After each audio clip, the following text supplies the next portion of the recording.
ধর্মের জন্ম হয়েছে মূলত মানুষের সাথে মানুষের যে হিংসা, বিদ্বেষ আর ঘৃণা থেকে। ফলে এই ধর্ম মানব জীবনের যে সমস্যাগুলো আছে সেই সমস্যাগুলোর সঠিক সমাধান দিতে অক্ষম অর্থাৎ সক্ষম নয়। কারণ কি জানেন? এই ধার্মিকতার অহংকার মানুষকে অন্ধ করে দেয়। এ বলে আমার ধর্ম বড়, সে বলে তার ধর্ম বড়, ও বলে তার ধর্ম বড়। ফলে এই ধর্ম শান্তির কথা বললেও এই ধর্ম নিয়েই জগতের সবচেয়ে বেশি অশান্তি। তাহলে সমাধান কোথায় পাওয়া যাবে?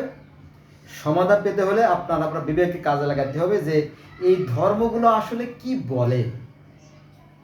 ধরেন এই যে পৃথিবীতে প্রায় 4,500 মতো ধর্ম আছে, সবাই মূলত একই সৃষ্টিকর্তাকে মানে। এরা যদি আপনি জানতেন তাহলে কিন্তু আর ধর্ম নিয়ে সংঘাত হতো না। যেমন আমেরিকার অ্যাজটেক ধর্ম, মায়ান ধর্ম, ইনকা ধর্ম, তারা তাদের সৃষ্টিকর্তা বলে কি জানেন? ইন্তি। Do you know what is the meaning of ইন্তি? এই যে ইন্তি, ইন্তি শব্দের অর্থ কি তা কি আপনি জানেন? না, জানি না। সংঘাতটা এখান থেকেই শুরু। যে এই যে আমেরিকার যে অ্যাজটেক, মায়ান, ইনকা, তারা তাদের সৃষ্টিকর্তাকে ইন্তি বলে। ইন্তি শব্দের অর্থ কি? সূর্য বা নাজাম বা নক্ষত্র। ক্লিয়ার? এবার আসেন আফ্রিকাকে বলা হয় যে পৃথিবীর প্রথম বসতি আফ্রিকাতেই ছিল এবং মানুষের আবির্ভাব আফ্রিকা থেকেই। তো এই আফ্রিকাতে আছে হাজার হাজার ধর্ম। কয়টা ধর্ম জানেন? যেমন রাস্টাফারাজিয়ান ধর্ম, তারা তাদের সৃষ্টিকর্তাকে বলে কি? ইলা। অর্থাৎ আমরা তো বলি আল্লাহ বলি, তারা তাকে ইলা বলে, অর্থাৎ তিনি জ্যোতিময়। আবার ফান ধর্ম, ডগন ধর্ম, জুলু ধর্ম যারা আছে তারা তাদের সৃষ্টিকর্তাকে সাইরাস। তারা আমাদের কোরআন শরীফের সূরা নূরের 25 আয়াতে বলেছে আল্লাহ হচ্ছে আকাশ ও পৃথিবীর জ্যোতি। তো সেখানে বলা হয়েছে সাইরাস তারা থেকে। এর আগে কিছু ফেরেশতা আসছিল, এসে পৃথিবীতে মানুষ রচনা করে তারা চলে গেছে। হ্যাঁ, তো সাইরাস তারা থেকে মানুষ আসে নাই, আসছে আত্মা। সেই আত্মাগুলোকে মাটির সংমিশ্রণে মানুষ তৈরি করা হয়েছে। তো যখন সেই সাইরাস তারা থেকে যখন আত্মা পৃথিবীতে আসতো, তখন ওই শনি, মঙ্গল, রাহু, কেতু এদের সমস্যার ফলে সে আত্মাতে কিন্তু কলুষিত জ্বলে যায়, কিছু ময়লা ধুলো জমে যায়।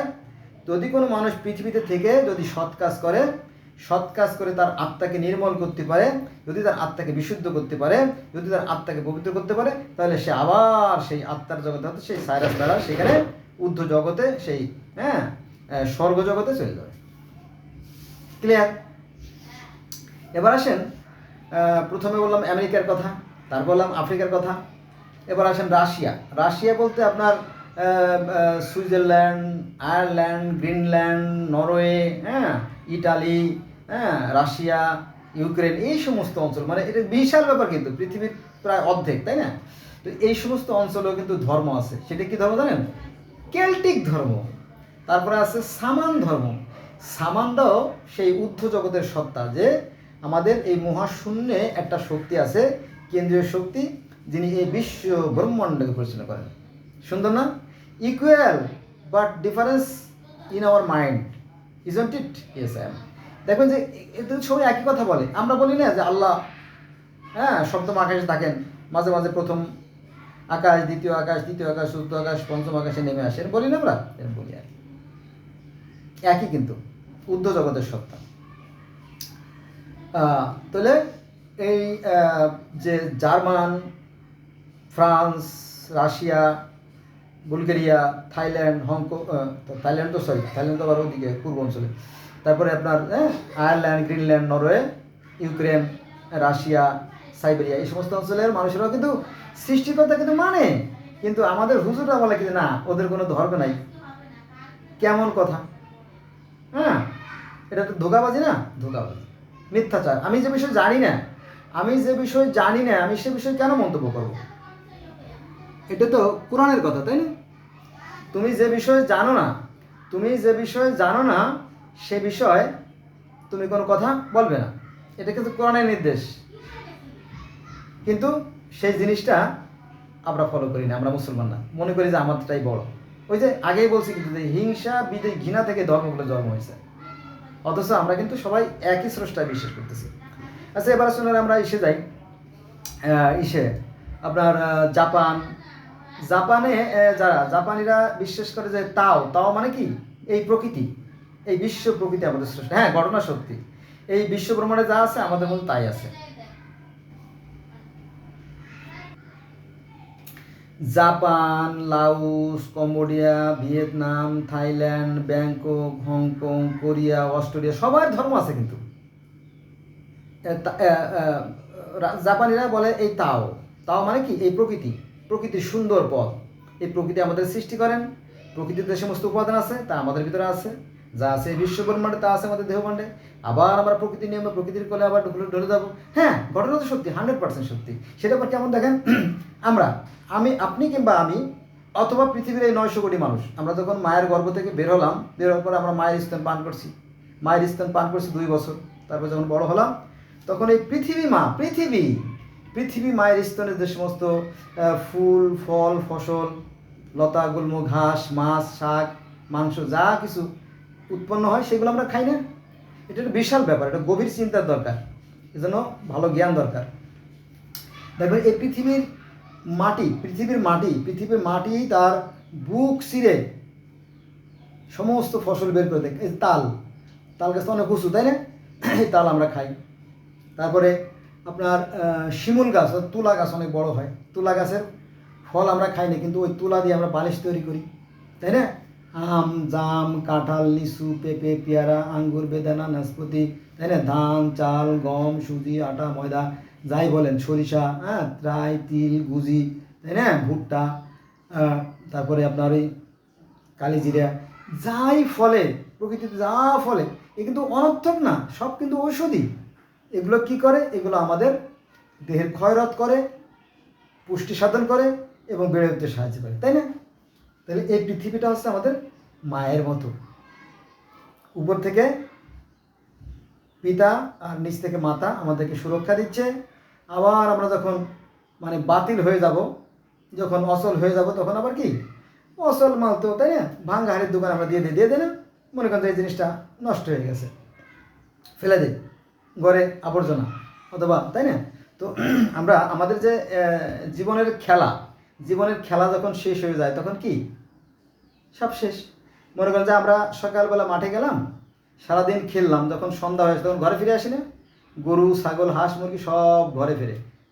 ঠিক ওরকম মুরগি তার খোপে ফেরে, কবুতর তার খাঁচায় ফেরে, গরু তার গোহালে ফেরে, তাই না? কৃষক তার ঘরে ফেরে, তাই না? তাই তো, এটা হচ্ছে প্রকৃতির নিয়ম। তো আমরা আমাদের জীবনও অবধি যখন আমাদের সব শেষ হয়ে যায়, যেমন শৈশব, কৈশোর, যৌবন, পৌর, বৃদ্ধ, জরা, মৃত্যু, ক্লিয়ার? তাহলে যখন আমাদের শৈশবকাল খুব মজার, তাই না? যৌবনকাল সোনালি, তারপরে বৃদ্ধকালটা বেশ কঠিন। যখন অচল হয়ে যায় তখন কি করি? বাতিল। তো সৃষ্টিকর্তা তাই করেন, যখন আমাদের বয়স হয়ে যায় তখন আমরা কি করি? মারা যাই, ক্লিয়ার? এখন মারা যায় বলতে আমরা যে জিনিসটা ফেলে দিলাম, প্লাস্টিক, এটা তো আসলে নষ্ট হয় না, এটা কারখানায় গিয়ে আবার রিপেয়ার হয়ে আসে, তাই না? তো আমাদের এই প্রাণ বাহুরূপ যে আত্মাটা, এটা তো পচে না, গলে না, তাই না? তো সেই কর্ম অনুযায়ী হয়তো আমরা ইলিনে চলে যাই, ভালো আত্মা হলে ইলিনে চলে যায়, আর মন্দ আত্মা হলে সিজনে চলে যায়, অথবা অন্য কোনো গ্রহে বা অন্য কোথাও চলে যায়।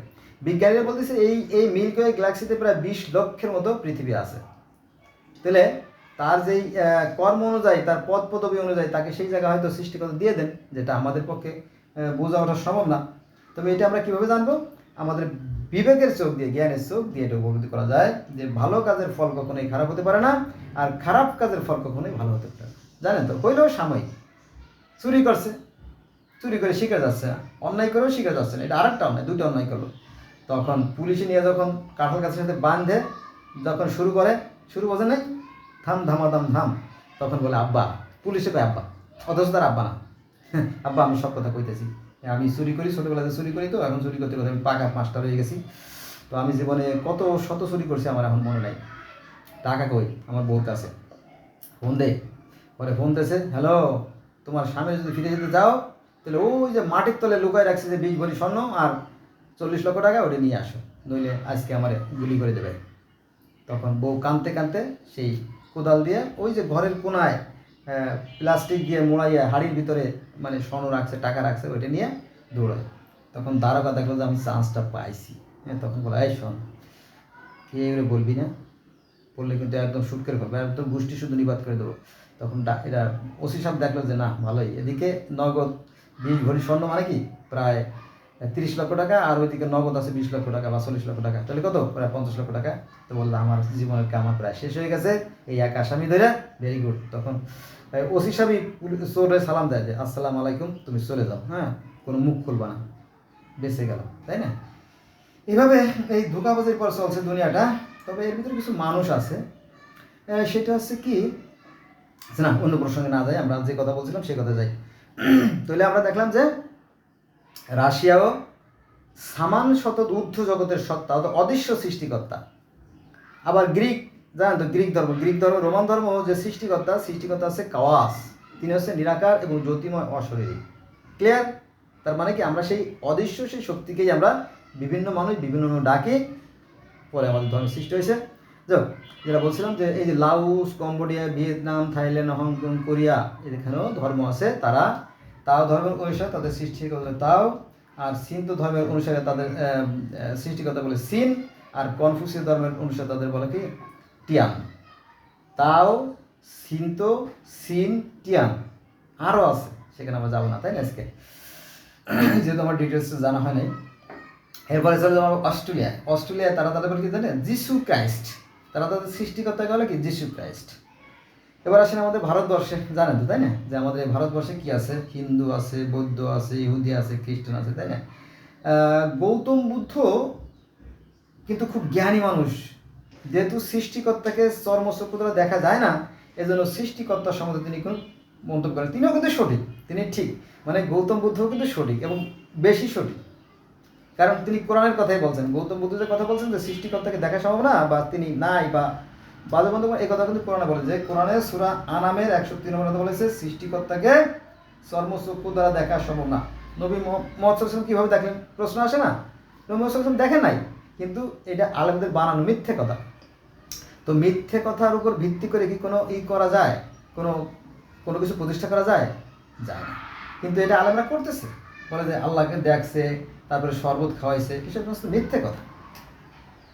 সৃষ্টিকর্তা আছেন, তবে তাকে জ্ঞানের চোখ দ্বারা দেখতে হবে, দেখা যায় চর্মচোখ দ্বারা। তারপরে সনাতন ধর্ম কিন্তু সৃষ্টিকর্তা জ্যোতিময়, তিনি নিরাকার, অদৃশ্য, অশরীরী, এটা বেদেও আছে, তিনি নিরাকার, ব্রহ্মা একং দ্বিতীয় নাস্তি, তিনি এক এবং অদ্বিতীয় ঈশ্বর। তারপর আছে ব্রহ্মা, হ্যাঁ, একমে বা দ্বিতীয়, তিনি এক এবং অদ্বিতীয়, এ কথা কিন্তু বেদে আছে, কিন্তু এই আলেমরা বেদ জীবনে পড়ে নাই, তার বাবাও পড়ে নাই, তার দাদাও পড়ে, তার 14 গোষ্ঠীকেও পড়ে, কত বেদ সম্বন্ধে কথা বলে। আমি জানি, আমি অজে গেছি, বহুবার অজে গেছি, দেখছি এই সমস্ত অন্য ধর্ম সম্বন্ধে বাজে বাজে কথা বলতে, হ্যাঁ, যত ধরনের বাজে মন্তব্য তারা করে, মসজিদও তাই করে, মাদ্রাসা তাই শিখায়। ফলে এই ছোটবেলা থেকে অন্য জাতি, ধর্ম, বর্ণের মানুষের প্রতি এই মাদ্রাসার ছাত্রদের একটা বিরূপ মন্তব্য সৃষ্টি হয়, তাই না? ফলে তারা অন্য ধর্মের মানুষকে শত্রু মনে করে এবং সুযোগ পাইলে যে কোনো বাহানায় বা ওসিলায় তাকে হত্যা করে বা মারে, এরকম করে। এটা বাজে বিষয় না? এজন্য আমি কিন্তু আগে বলছি যে হিংসা, বিদ্বেষ, ঘৃণা থেকে ধর্মগুলো সৃষ্টি, কিন্তু মূল ধর্ম কিন্তু হাতের বাইরে রয়ে গেছে, নাগালের বাইরে রয়ে গেছে, বোঝা গেছে সেটা। তারপরে মনে করেন যে শ্রীলঙ্কার মানুষেরা তাদের সৃষ্টিকর্তাকে বলে যে এটা কি রাবণ। তারপরে এই যে আমাদের ইসলাম ধর্ম, এই ইসলাম দেখেন যে এই ইসলাম ধর্ম মাথা মোটা বেশি, এরা ঝামেলা বেশি করে। এই যে ইসলাম ধর্ম মাত্র বাচ্চা ধর্ম, মাত্র 1450 বছর বয়স। এই 1450 বছর আগে কি ছিল? এই 1450 বছর আগে ছিল খ্রিস্টান ধর্ম। এই 1450 বছর আগে খ্রিস্টান ধর্ম আগে ছিল ইহুদি ধর্ম 3500 বছর। 3500 বছর আগে কি ছিল? ওই যে পার্সি ধর্ম, এখানে একটা মজা আছে, এই পার্সি ধর্মে কলেমা আছে, নামাজ আছে, 5 ওয়াক্ত রোজা আছে, হজ জাকাত সব আছে। তাহলে সমস্যা কোথায়? মিরাজ আছে, পুলসিরাত আছে, জান্নাত জাহান্নাম আছে, সবই তো আছে পার্সি ধর্মে। সমস্যাটা কোথায়? এই জন্য যারা বিজ্ঞ, যারা ধর্ম নিয়ে রিসার্চ করে, তারা বলতেছে, রিসার্চ মানে গবেষণা করে যারা, তারা বলতেছে যে এই পার্সি ধর্ম থেকেই পরবর্তীতে ইহুদি ধর্ম, তারপরে খ্রিস্টান ধর্ম, তারপরে ইসলাম ধর্মের জন্ম। আপনি তো জানেন না, আপনি নিজের ধর্ম সম্বন্ধে জানেন না। আমি জানি আমার আত্মবিশ্বাস যে শতকরা 98% মুসলমান কোরআন সম্বন্ধে জানে না, হাদিস সম্বন্ধে জানে না। ওই মাদ্রাসার স্যার হুজুরা যা বলে সেটি তারা শোনে, একজনে একরকম বলে, ফলে এই নিয়ে জগতে যত অশান্তি সৃষ্টি হয়। বোঝা গেছে বিষয়টা? এটা কি বিষয়? এই জন্য আসুন আমরা আমাদের বিবেককে কাজে লাগাই। একজন সৃষ্টিকর্তা আছে এবং তার একটাই ধর্ম। যারা সত্য সুন্দর কল্যাণ আদর্শের পথে থাকে সেটা ধর্ম, আর বাকিগুলো অধর্ম। ক্লিয়ার? এটাই। তো এই যে মনে করেন যে ইসলাম ধর্ম 1450 বছর, খ্রিস্টান ধর্ম 2500 বছর, তারপরে ইহুদি ধর্ম 3500 বছর, তারপরে আপনার পার্সি ধর্ম 5000 বছর, তার আগেও ধর্ম ছিল। হ্যাঁ, তার আগে মনে করেন ওই যে কোরআনে বর্ণিত ইউসুফ নবীর কথা জানেন। এই ইউসুফ নবীর পিতা ছিল কেনানে, ওনার বসবাস। ইয়াকুব নবী বাস করিতেন কেনানে। আমরা একটা গজল পড়ছিলাম, ভুলে গেছি তো থাকতে। তো এই কেনানবাসীদের আর একটা ধর্ম ছিল, সেটা হচ্ছে কেনানাইট ধর্ম। তারপরে তার আগে ছিল ব্যাবিলনীয় ধর্ম, তারপরে ছিল মিশরীয় ধর্ম। মিশরের একটা ধর্ম আছে, মিশরের এই যে ফারাও কিন্তু কারো নাম না, ফেরাউন কারো নাম না, এটা হচ্ছে পদবী। এখানে ওরা 3500 বছর ধরে এই ফেরাউনরা এই মিশর শাসন করে, এবং তারাই পৃথিবীর মধ্যে শ্রেষ্ঠ জাতি ছিল। কারণ তারা প্রথম আপনার যে জল ঘড়ি, বালু ঘড়ি, তারপরে আপনার কাগজ, পেপার দিয়ে কাগজের আবিষ্কার, কলমের আবিষ্কার, অক্ষর অর্থাৎ বনের আবিষ্কার, মেডিসিনের আবিষ্কার, চাকার আবিষ্কার তারাই প্রথম করছে। কারণ মিশরীরা গোটা পৃথিবীর মধ্যে, অথচ এরা আছে মুসলমানদের কাছে খারাপ, এখনও খারাপ। দেখবেন যে এই মুসলমানরা বিজ্ঞান চর্চা করে না, ফলে তারা পিছিয়ে পড়ে মার খাচ্ছে। একটা জাতি এভাবে ধ্বংস হয়ে যাচ্ছে কাদের কারণে?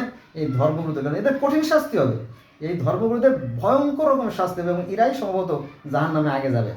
লেখে রাখেন, আমিও তো সেই কিয়ামতের মাঠে থাকবো। আমিও থাকবো, আপনারাও থাকবেন, সবাই আমরা কিয়ামতের মাঠে থাকবো। দেখে এই আলেমরাই ধরা পড়ে যাবে, কারণ এরা না জেনে বাজে মন্তব্য করে। ঠিক আছে? ওরা ওদের নিজের মতো মন গড়া কোরআনের ব্যাখ্যা করে, কিন্তু কোরআন ওরা বোঝে না, আর সাধারণ মানুষ তো বোঝেই না। তাহলে সেই কেনানাইট ধর্ম ছিল, তারপরে ব্যাবিলনীয় ধর্ম ছিল, তারপরে সুমেরীয় ধর্ম ছিল। হ্যাঁ, সুমেরীয় ধর্মের মানুষরাও সেই একজন সৃষ্টিকর্তা বিশ্বাস করত, আনু মানে আল্লাহ। আর সেই আল্লাহ কী করলেন? তিনি মাটি দিয়ে মানুষ তৈরি করলেন। মানে আনু বলল দেবী দেবী আরুরুকে বলল তুমি মাটি দিয়ে মানুষ তৈরি করো, তখন দেবী আরুরু মাটি দিয়ে মানুষ তৈরি করলো। তারপরে ওই যে গিলগামেশের সাথে সেই দেবতাদের যে যুদ্ধ, তারপরে সেই যে মহাপ্লাবনের কাহিনী, পুত্নাপিষ্টিমের জীবনে মহাপ্লাবনের কাহিনী হলো। পুত্নাপিষ্টিমের পরিবার সেই মহাপ্লাবন থেকে বেঁচে গেল। তারপরে সেই যে জীবনলতা, যে যেমন কোরআনে আছে গন্ধবের কথা, সেই জীবনলতার কথা সেখানে আছে। তারপরে জান্নাত জাহান্নাম, তারপরে সেই প্রার্থনা করা যে মন্দির, সামহাট মন্দির, সেই মন্দিরগুলো আছে। এটা হচ্ছে আপনার সুমেরীয় ধর্ম। তারপরে মিশরীয় ধর্মেও কিন্তু সেই প্রার্থনাগার আছে, তাকে বলা হয় জিগরাতে তারা সেই অদৃশ্য সৃষ্টিকর্তা যিনি বিশ্ব জাহানের পরিচালক, যিনি স্বর্গ মধ্য পৃথিবী ভূতল সব সৃষ্টি করেছে, তার আরাধনা করা হতো। কিন্তু এই ব্যাপারে তারা বলে না। কেন বলে না আমি জানি না। তো মিথ্যের উপর ভিত্তি করে কোনো ধর্ম প্রতিষ্ঠা হলে সেই ধর্ম কি কোনোদিন টিকে থাকে? টিকে থাকে না। এই মুসলমানরা নিশ্চিহ্ন হয়ে যাবে শুধুমাত্র এই ধর্মগুলোদের কারণে। এরা কঠিন শাস্তির সম্মুখীন হয়ে যাবে, কোনো সন্দেহ নাই। আচ্ছা, আরও আসেন। তারপরে এই সুমেরীয় ধর্মের আগে আরও ধর্ম ছিল, সেটা হচ্ছে আপনার জেবুসাইট। এটা আজ থেকে প্রায় 6000 বছর আগে বর্তমান যে ফিলিস্তিন, লেবানন, ইসরায়েল, জর্দান যে অঞ্চলটা, এই অঞ্চলে এক শ্রেণীর মানুষ ছিল। তারা এই সনাতনীদের মতোই তারা প্রকৃতির পূজা করতো। প্রকৃতি তারা বলতো যে এই প্রকৃতি আমাদের স্রষ্টা, গাছ আমাদের ফুল ফল না দিলে পরে আমরা মারা যাব, এই গাছকে ভক্তি করতে হবে। পানি না খেলে মানুষ মারা যায়, তাই না? এই যে পানি, পানি আছে, পানি খাই।